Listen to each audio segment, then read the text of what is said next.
Hello, मेरा नाम सोहेल सफ़ेदा है। Welcome back to my YouTube channel. आज इस वीडियो में हम बात करने वाले हैं सोनी 35mm f1.8 लेंस के बारे में और डिस्कस करेंगे कि इसके जो फिज़िकल फीचर्स है वो किस तरीके से है, प्लस इसका जो रियल वर्ल्ड टेस्टिंग है और इसका परफॉर्मेंस है वो किस तरीके से आप इसे अचीव कर सकते हो।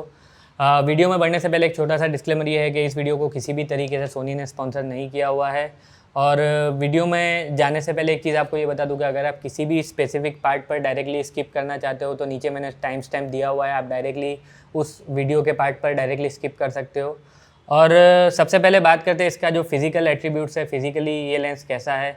तो ओवरऑल इसका बिल्ड क्वालिटी काफ़ी अच्छा है। टोटली जो लेंस है वो मेटल से बना हुआ है। इसमें दो बटन्स आपको दिए हुए हैं, जिसमें एक बटन है AF/MF का स्विच दिया हुआ है।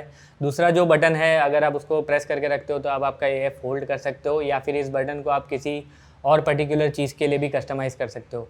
इसका जो फोकस रिंग है वो मेटल मेड है, जो कि मुझे बहुत पर्सनली पसंद है। अगर मैं इसके फ़िल्टर साइज़ की बात करूँ तो इसका फ़िल्टर साइज़ 55mm का है। और साइज़ की अगर मैं बात करूँ तो ओवरऑल ये लेंस बहुत ही कॉम्पैक्ट है। अगर आपने 50mm यूज़ किया है सोनी का 1.8 तो उससे थोड़ा सा ही इसकी जो लेंथ है वो ज़्यादा है। और अगर वेदर सीलिंग की बात करूँ तो वेदर सीलिंग वाइज ये लेंस इतना ज़्यादा अच्छे से वेदर सील्ड नहीं है, बिकॉज आपको यहाँ पर जो रबर गास्केट है वो नहीं दिखाई देगी। उसके अलावा इस लेंस का बिल्ड क्वालिटी बहुत ही अच्छा है और ओवरऑल सोनी का होने की वजह से इसका जो मटेरियल इसमें यूज़ किया है वो काफ़ी अच्छी क्वालिटी का यूज़ किया है। सो अब बात करते हैं कि टेस्टिंग में इस लेंस ने किस तरीके से परफॉर्म किया है और किस तरीके का रिजल्ट इससे आप अचीव कर सकते हो। सो सबसे पहले देखते हैं कि इस लेंस का ऑटो फोकस का परफॉर्मेंस कैसा है। So as you can see कि जो टेस्टिंग है वो बहुत ही डार्क एनवायरनमेंट में मैंने किया है और उसके बावजूद भी जो फोकस है वो ऑन पॉइंट है, कहीं पर भी फोकस जो है वो मिस नहीं हो रहा है। इवन फ्रेम के अंदर बाहर अगर मैं पॉप इन पॉप आउट होता हूँ तो भी फोकस जो है वो बहुत ही ऑन पॉइंट है, तुरंत ही फोकस जो है वो आ जा रहा है।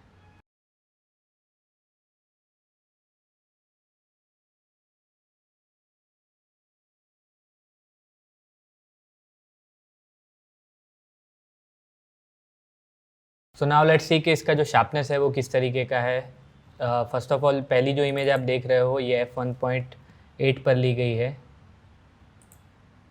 f1.8 पर अगर आप सेंटर देखोगे तो शार्प है और शार्पनेस जो है वो बहुत ही अच्छी है।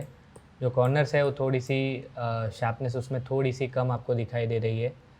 अगर मैं सेकंड इमेज की बात करूं जो f2.8 पर मैंने ली है तो सेंटर में देखोगे तो अगेन जो है शार्प है और कॉर्नर्स भी काफ़ी शार्प अब दिखाई दे पड़ रही है। लेकिन अगर मैं इसके बाद की इमेज देखूं जो कि f4 पे मैंने क्लिक की हुई है, f4 पे भी अगेन सेंटर शार्प है और जो कॉर्नर है वो बहुत ही अच्छे और शार्प हो गए हैं। सो शार्पनेस वाइज इस लेंस का जो शार्पनेस है वो बहुत ही अच्छा है। इवन f1.8 पर भी इसका जो कॉर्नर्स का शार्पनेस है वो काफ़ी हद तक अच्छा है। f2.8 और f4 के बाद अब अगर देखोगे तो शार्पनेस कॉर्नर्स की जो शार्पनेस है वो बहुत ही ज़्यादा अच्छी और कंसिस्टेंट है। अगर मैं विनेटिंग और डिस्टॉर्शन की बात करूँ तो ये जो इमेज आप देख रहे हो ये इमेज f1.8 पर क्लिक की गई है। इसके बाद की नेक्स्ट इमेज देखते हैं।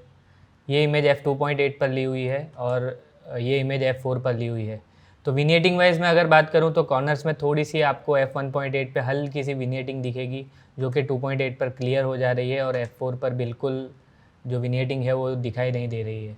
अब अगर मैं बात करूँ मिनिमम फोकसिंग डिस्टेंस की तो इस लेंस का जो मिनिमम फोकसिंग डिस्टेंस है वो 22 सेंटीमीटर्स है।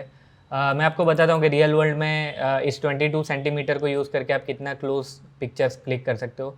तो जैसे कि आप देख रहे हो ये फर्स्ट इमेज में एक वॉच का मैंने फ़ोटो लिया है। This is the maximum you can get with this lens. अब सेकंड इमेज में आपको बताता हूँ। सेकंड इमेज कुछ इस तरीके का प्रोड्यूस हुआ है। So you will get the better idea from this watch photo के किस तरीके का और कितना मैक्सिमम आप इसके क्लोज जा सकते हो सब्जेक्ट के। इवन दो ये लेंस मैक्रो लेंस नहीं है, बट स्टिल इससे जो आप फ़ोटोज़ क्लिक कर सकते हो वो सब्जेक्ट के काफ़ी क्लोज जा करके कर सकते हो। तो ये एक प्लस है, ये एक बेनिफिट है इस लेंस का। अगर आप मैं बोके की बात करूँ तो बोके में इसका परफॉर्मेंस इस तरीके से है। एज़ यू कैन सी कि इससे जो बोके क्रिएट हो रहे हैं वो बहुत ही अच्छी और बहुत ही अच्छे क्वालिटी के बोके इससे प्रोड्यूस हो रहे हैं और जो राउंडनेस है बोके की वो भी काफ़ी हद तक अच्छी है। अब अगर मैं किसी तरीके की फ्रिंजिंग या क्रोमेटिक एब्रेवेशन की अगर मैं बात करूं तो उसके लिए मैंने एक टेस्ट किया है। अगर मैं फ्रिंजिंग या क्रोमेटिक एब्रेवेशन की बात करूं तो आप देख सकते हो कि यहाँ पर बहुत ही कम फ्रिंजिंग या क्रोमेटिक एब्रेवेशन देखने को मिल रहा है।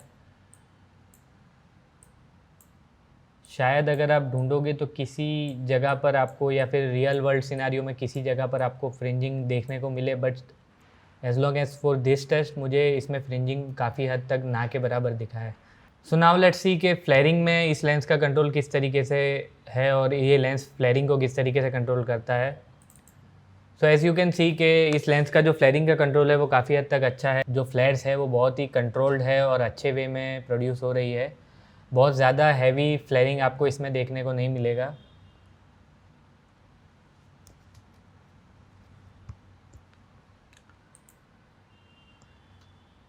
सो now at last let's check कि इस लेंस का फोकस ब्रीथिंग परफॉर्मेंस कैसा है और अगर आप मैन्युअली फोकस को थ्रो करते हो तो आपका फ्रेम जो है उसमें कितना वेरिएशन आता है। एज़ यू कैन सी के मिनिमम आपको जो फ्रेम है उसमें वेरिएशन दिखने को मिलेगा, बिल्कुल ना के बराबर। और I think focus breathing wise इस लेंस का परफॉर्मेंस बहुत ही ज़्यादा अच्छा है। सो इन समरी आई विल से कि इस लेंस का ऑटो फोकस परफॉर्मेंस बहुत ही अच्छा है, विनियटिंग कंट्रोल बहुत अच्छा है, डिस्टॉर्शन बिल्कुल ना के बराबर है, फोकस ब्रीथिंग जो है वो भी बिल्कुल ना के बराबर है। फ्रिंजिंग मुझे इस लेंस में देखने को इतना नहीं मिला है, बट शायद आप किसी रियल वर्ल्ड सिनारियो में किसी एक्सट्रीम एनवायरनमेंट में अगर फ़ोटोज़ खींचते हो तो शायद आपको देखने को मिले। But as long as I can say कि ये लेंस काफ़ी हद तक परफेक्टली बिल्ट है और इसका जो क्वालिटी कंट्रोल है वो भी बहुत ही अच्छा है। और टेस्टिंग वाइज आई से कि इस लेंस ने काफ़ी हद तक अच्छा परफॉर्म किया है। सो एट लास्ट लेट्स डिस्कस के क्या आपको इस लेंस को परचेस करना चाहिए या नहीं करना चाहिए। फर्स्ट ऑफ ऑल इस लेंस का जो आउटपुट है वो आउटस्टैंडिंग है।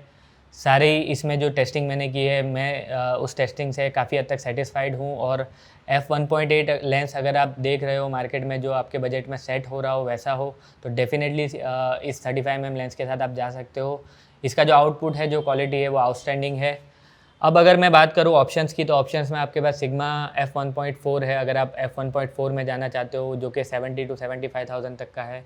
और f1.4 में और जी मास्टर आता है जो 120 to 130,000 अराउंड है, आप उसमें भी जा सकते हो अगर आपका बजट ज़्यादा है। बट एज़ लॉन्ग एज आपको अगर f1.4 का रिक्वायरमेंट नहीं है, f1.8 अगर आपके लिए इनफ है और एडिक्वेट है तो डेफिनेटली आप इस लेंस को परचेस कर सकते हो। कहीं पर भी आपको ऐसा नहीं लगेगा कि आपका जो क्वालिटी है वो लैग कर रहा है। सो इस वीडियो के लिए बस इतना ही। Thank you so much. अगर आपको वीडियो पसंद आया तो प्लीज़ लाइक कीजिए, शेयर कीजिए और सब्सक्राइब कीजिए। Thank you so much. Have a good day.